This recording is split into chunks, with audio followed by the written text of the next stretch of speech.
Hey, I'm Rev the Roadie. I'm excited that you're here for this video. This is Seekers A to Z, and today we're going to make it go boom. Intro.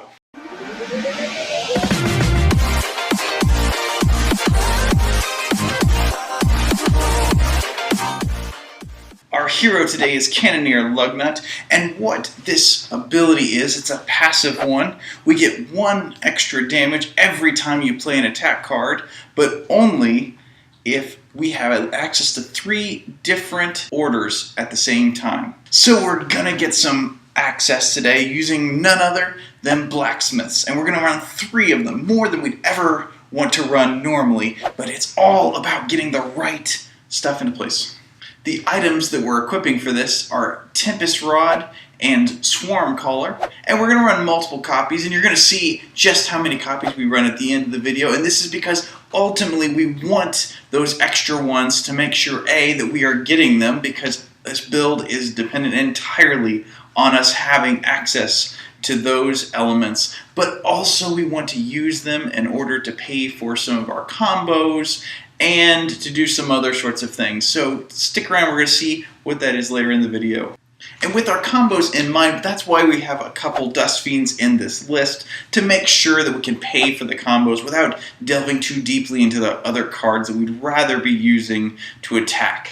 Thinking of our combos, we're running a Time Collapse because we want to have the ability to do a quick 14 plus 1, so 15 damage, just whenever we have access to it. The rest of our combos are really utility combos. They each do a couple different things. You know, we have something like Time Flicker that's going to give us the ability to draw cards and have that additional action, which is really useful in a deck where we're trying to find all of the pieces to as quickly as possible, because really this deck isn't built to last very long and wants to get through the game as quickly as possible. It's very aggressive in nature. For our action strategies, there's a couple things that we're doing. One of the things that we want to do is have a Windseer leading into a Mantix Raider. So our Windseer, yes, it's good to get rid of a card out of their hand to pull out something that's potentially problematic that's in there.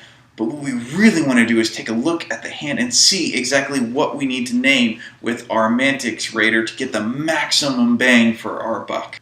Most of the rest of our action attack cards are just that. They're attack cards. It's just straight attack. We have some things in there, as you're going to see, like the Gnarler with a wide spread of elements. There's a good chance that we might have a similar element as our opponent, and that gives us that extra boost of damage, boosting Gnarler all the way up to 7, which is handy. It doesn't always happen. We won't always face that. With all of that in mind, let's take a look at the deck list.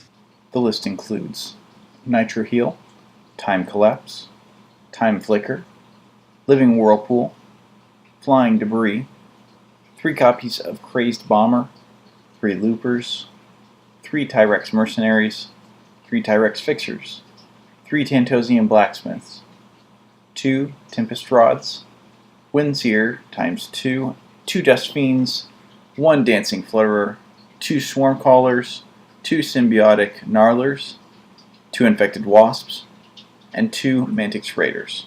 Looking at the cost breakdown, we see that this comes in just under $100. Most of our money is wrapped up in Tantosian Blacksmiths. Again, these are important because they help us get what we need to make this deck work. It's all about getting that extra damage each time we play an attack card, and so to cut down on our build time, we want to dig for those blacksmiths and dig for our couple items that we have. If you like this video, make sure you hit the like button. If you like the content that you're seeing here on the channel, go ahead and subscribe. It's a great way to support the channel, as well as stay up to date on the newest videos that are coming out. And there's going to be a wider range of some things that are coming out, so you definitely want to subscribe. Until next time, keep on creating, and I'll see you in the next video.